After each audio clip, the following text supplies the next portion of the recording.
Namaskar. Welcome to another episode of Editorial. Now, the 18th G20 Summit 2023 came to an end.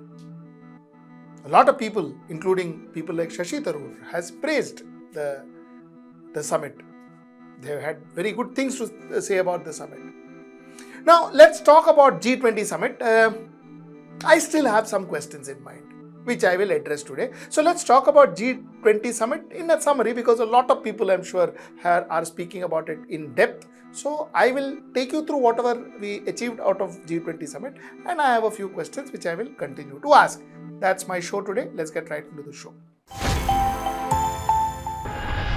So like I said, the 18th G20 Summit 2023 concluded yesterday in New Delhi, and it concluded with the address of Prime Minister Narendra Modi. He addressed all the dignitaries, and he also passed the gavel to the President of Brazil as a mark of closure and transfer of presidency for the G20 Summit 2024. So the gavel was passed on to Brazil. So this concluded the event. Now, the event had fairly good reactions from people.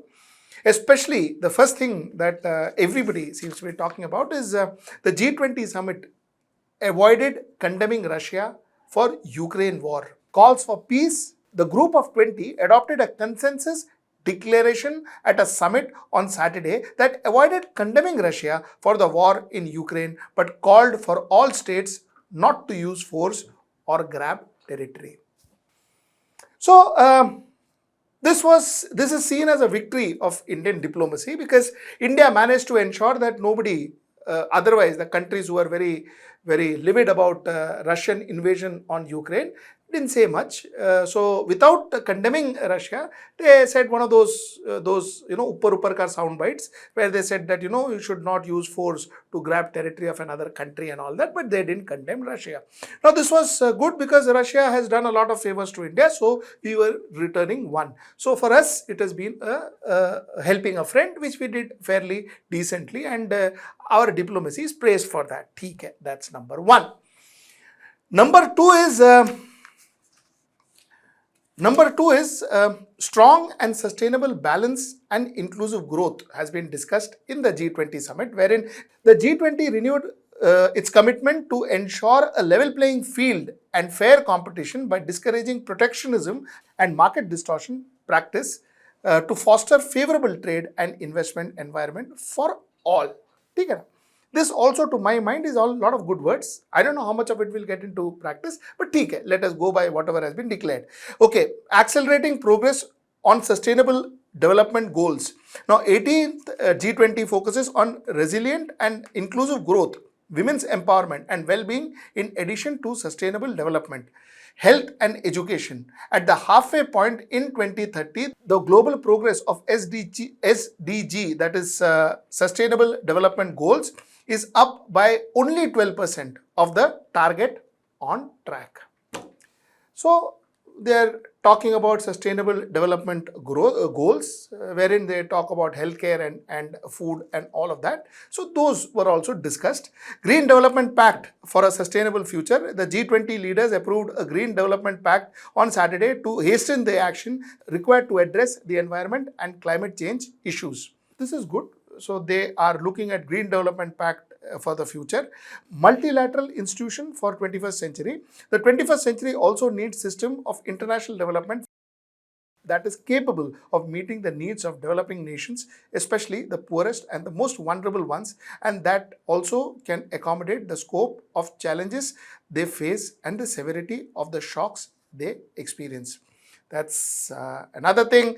International technology transformation and digital public infrastructure. The concept of digital public infrastructure, DPI, which refers to collection of shared digital system that are developed and used by the public and private sector, is constantly evolving. DPI is based on secure and resilient infrastructure, and it can be constructed using open standards and specification as well, as open sources software which can enable the delivery of services to societal level. If you have open software, which means if anybody can open source, then anybody can use it and it can help the society, is what they discussed and what they agreed on.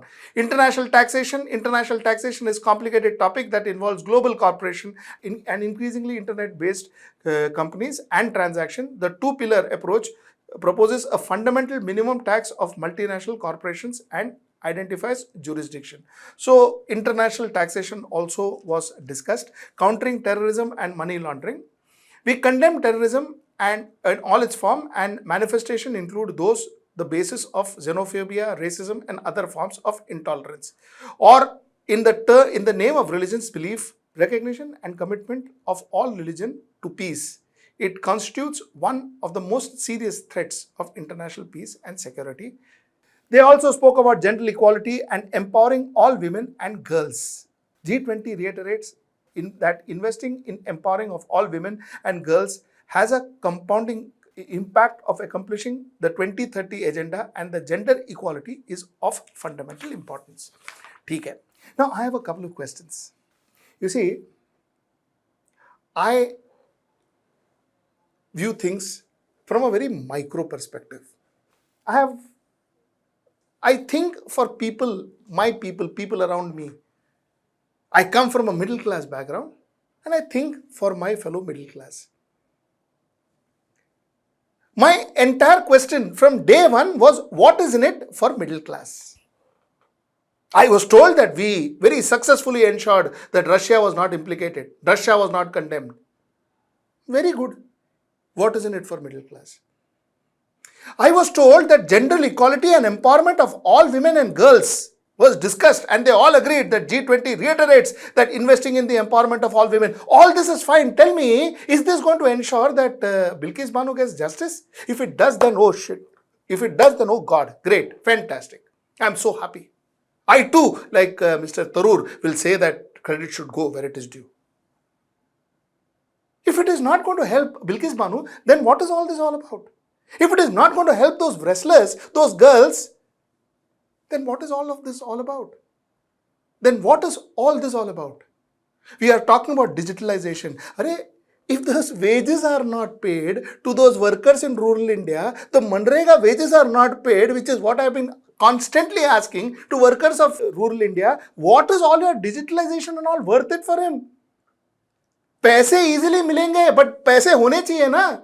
You'll get money fast, but you have to have money not to get it. That's the question I ask. And I constantly ask this question. All of this, great. How does it help a common man? You see, I'm not trying to be a spoilsport, nor am I trying to just oppose the government for the sake of it. Believe me, that's not my point. My point is that India has to realize that before we spend 4,100 crores, we need to understand what is in it for a common Indian. And I say this definitely with the context of 300 crores that is still pending as Manrega wages. I talked to you in that context. Do we need a G20? Of course we needed a G20. Of course we needed a G20. Of course we need to try to influence the world. There is no question about it. But spending 4,100 crores? And what was the branding all about? How much of it was India and how much of it was Prime Minister Narendra Modi? How much was the Kamal? The point is, what has India achieved out of all this? You had all leaders coming and standing there, grandiose, fantastic lunch, dinner, everything fabulous. What did India achieve of all this? And all these statements that are made, are they real? Is it what India actually believes and stands for? A simple example. One of the biggest events that we saw in G20 was that world leaders standing next to Rajghat, Mahatma Gandhi, and Vaishnava Janto Dene Kahiye and Ishwar Allah Tero Naam, those bhajans being played. To the international world, we are Mahatma Gandhi. We show Mahatma Gandhi. We show Ishwar Allah Tero Naam. And the same political party's MP celebrates the death anniversary of Godse. I mean, how can we be Godse inside and Mahatma Gandhi outside? I just don't understand that. Either we should have the guts to say that, no, we don't believe in Mahatma Gandhi anymore. Done. We are only believing in Godse. At least let's have the guts to say that. Why? Possibly because the international community may not accept us. May not accept us celebrating a killer, a murderer. The international community reveres Mahatma Gandhi. And when they come, we show Mahatma Gandhi's photograph. When they go, Mahatma Gandhi's photograph is out. How fair is that? So my question is, what is all this? We are talking about women empowerment, and our Bilkis Banu is going from pillar to post searching for justice. Those girls in wrestling girls, the wrestlers in Jantar Mantar has been picked up and whatever, manhandled by police because they wanted to get a person who they accuse of sexual harassment to be arrested. So what are we talking about? What is the real us? G20 happened and all that. Great. What is it for me as a common Indian, as a middle class Indian who strives very hard to earn 2 square a meal? What is in it for that Indian? And what is in it for that Indian who doesn't get that 2 square meal? I praise the God gets my meals on time. What about those Indians who don't? That's all my question was. Call me short-sighted, call me pea-brain, call me anything you want. But this is reality and I want these answers. I want these answers. And that's why I am doing this editorial. My apologies if some of you may think that, I am being negative. I am not being negative. I am not talking about it for the sake of criticizing the government. No, I am not.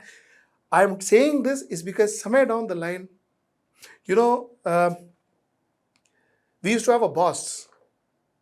And this boss, whenever we used to sit and strategize marketing strategy, whenever we used to sit and do marketing strategy, would always take a cutout of the person who we are marketing to.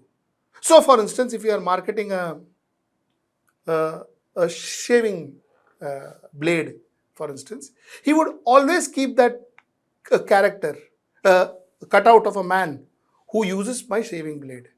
And whenever we used to sit in the conference and do brainstorming, he used to keep that person, that cutout of that man in the shaving blade in the conference room. So one used to wonder, ye cutout kya kar raha hai yahan par? He said, you see, you are thinking for him. And if he is not present in the conference, in the brainstorming, then who are you brainstorming for? This cutout of that person will always remind you that you are thinking for that man who is ultimately going to buy your blade. I never forgot that. And that is why in every event that India does, I am trying to get that cutout of a common Indian, middle class Indian or poor Indian. I am trying to put that cutout there. So that whenever we discuss great, big idea, where credit has to be due and, our massive things and all, diplomatic victory and all, I need to just draw all our attention to one fact that is that Indian. That is that Indian. And that Indian needs food. That Indian needs healthcare. That Indian needs education. More than anything else that you are discussing. The second point is Adi Ranjan Chaudhary. You see, that gentleman says that why did Mamata Banerjee go for the event? I mean, I don't get statements from Congress at times. This event was not West Bengal's event. This event was not Narendra Modi's event or Bharatiya Janata Party's event. This event was India's event. Mamata Banerjee is the chief minister of a state. Nitish Kumar is the chief minister of a state. I mean, you can't ignore that. It's their job. It's part of their protocol to go. It's a state event. It's a country's event. It's a national event. It is their job to go and visit there. What are we talking about here? And he has the gall to question Mamata Banerjee. And he doesn't have, and he's okay with Shashi Tharoor coming and heaping praises over the event, saying that it is a fantastic event, credit has to go where it is due. That is okay. So this is something that I don't understand of Congress. I would believe that even Baghel and Gehlot should have attended that event because it's the country's event. End of the day, it's not anybody's private event. So every constitutional office bearer of the country should be attending that event. Whoever have been invited. Now some of them have not been invited. That is unfortunate. Unfortunate and sad. But then it has to, the people who are invited should be going there, like I said, because it's India's event. So, the long and short of it is, Like I say, good work, fantastic event, brilliant event actually. As from a event manager's perspective, if somebody, the professional event manager would say, if somebody told me yesterday that it's a brilliantly done event, no doubt about it. It's a brilliantly done event. Russia, Ukraine, we managed to ensure that Russia is not condemned. That is fantastic. A lot of decisions, a lot of declaration have been done. How much of it will now prove on ground? One has to see. Our negotiations with Saudi Arabia has been praiseworthy. In fact, we are signing something like 47 MOUs with Saudi Arabia, but that was a private bilateral discussion between us and Saudi Arabia. So that's good. Let's hope those MOUs are signed and those MOUs actually fructifies, actually are executed. So that one hopes. So that's my take on G20. That's all that I want to say. Not trying to be negative at all. Till I see you next time. Namaskar.